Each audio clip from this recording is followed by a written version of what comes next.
மத்திய கிழக்கு பிராந்தியத்தில் சர்வதேச கடல்சார் வர்த்தகத்துக்கும் உலக பொருளாதாரத்துக்கும் மிக முக்கியமான மையப்புள்ளியாக திகழும் ஹோர்முஸ் நீரிணை விவகாரத்தில் உலக நாடுகளை உற்றுநோக்க வைக்கும் வகையில் புதிய மற்றும் அதிரடி திருப்பங்கள் ஏற்பட்டுள்ளன.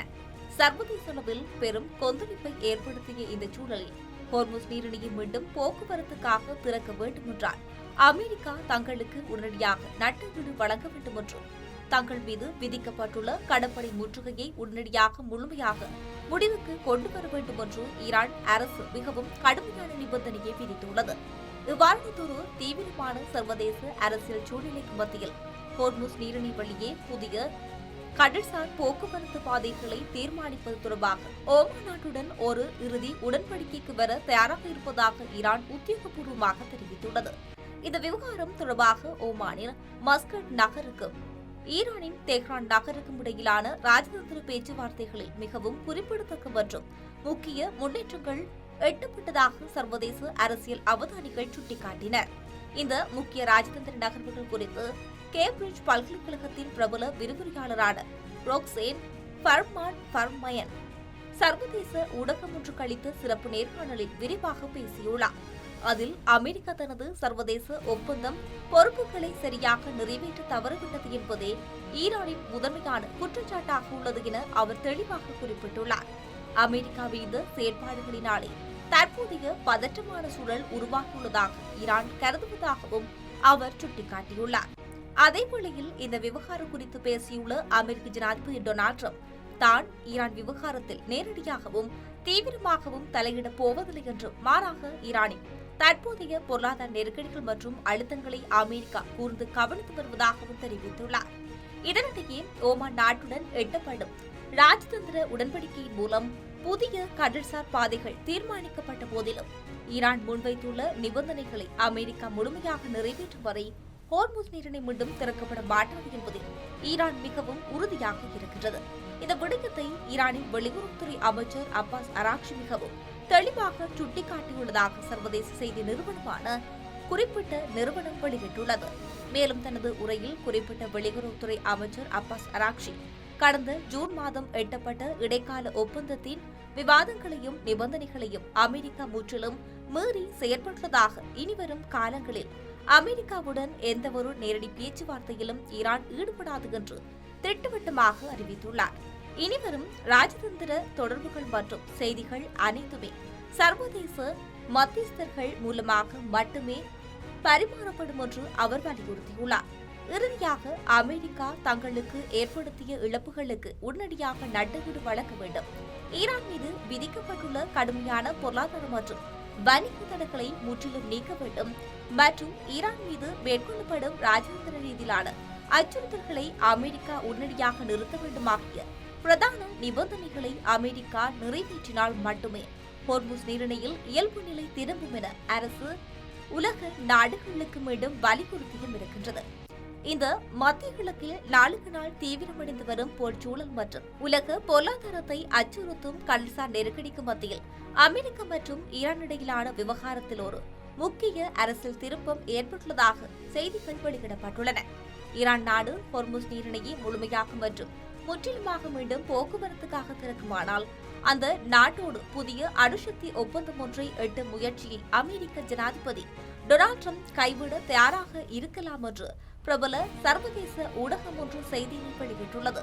உலகளவில் வர்த்தக எண்ணெய்க்கு போக்குவரத்துக்கு மிகவும் முக்கியத்துவம் வாய்ந்த கடல்வழி பாதையாக விளங்கும் ஹோர்முஸ் நீரிணை இந்த நீரிணை வழியாக கப்பல் போக்குவரத்தை மீண்டும் பழையபடி தொடங்குவதை முதன்மை அடிப்படையாக கொண்டு பிராந்தியத்தில் தற்போது முன்னெடுக்கப்பட்டு வரும் அமெரிக்க ராணுவ நடவடிக்கைகளை முழுமையாக முடிவுக்கு கொண்டு வரவும் நிலுவையில் உள்ள போர் நிறுத்தத்தை மேலும் நீடிக்கவும் ட்ரம்ப் நிர்வாகம் சம்மதிக்கலாம் என அந்த அறிக்கையில் சுட்டிக்காட்டப்பட்டுள்ளது.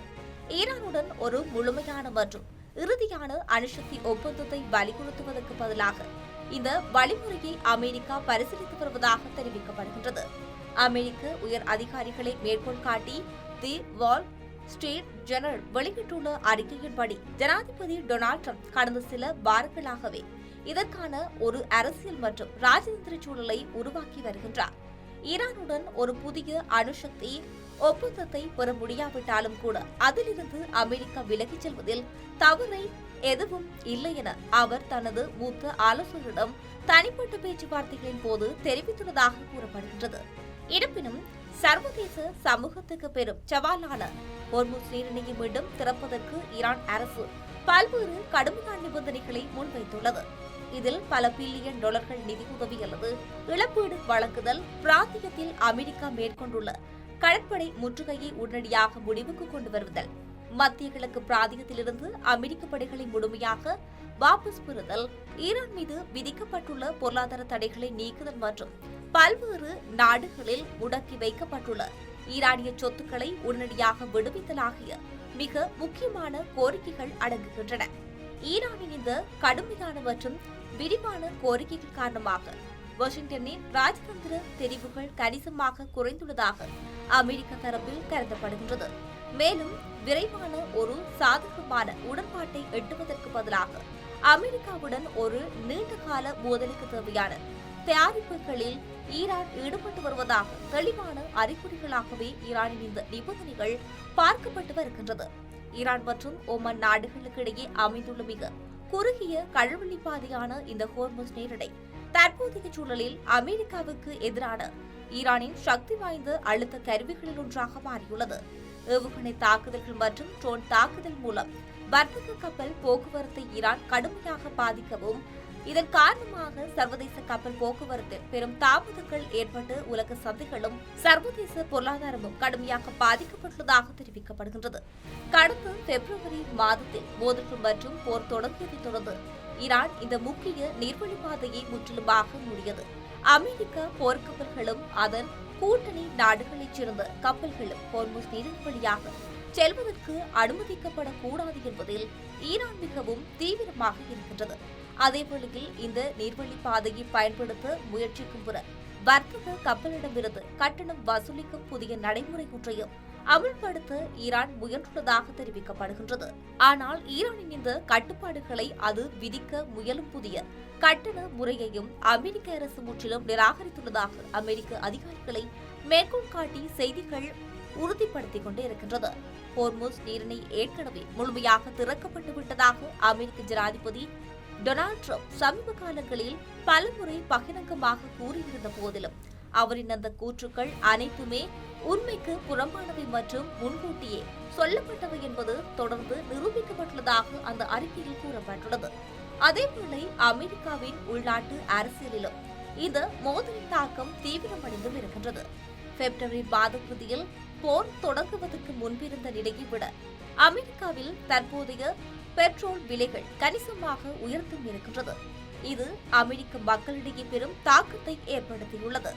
மேலும் அமெரிக்க இடைக்கால தேர்தல்களுக்கு இன்னும் 3 மாதங்களும் குறைவான காலமே எஞ்சியுள்ள நிலையில் மத்திய கிழக்கில் எடுக்கப்பட்ட ராணுவ நடவடிக்கை தனது இலக்குகளை சரியாக அடைந்தது என்பதை அமெரிக்க வாக்காளர்களுக்கு நிரூபிக்க வேண்டிய கடுமையான அரசியல் அழுத்தத்திலும் ஜனாதிபதி டொனால்ட் ட்ரம்ப் சிக்கியுள்ளார்.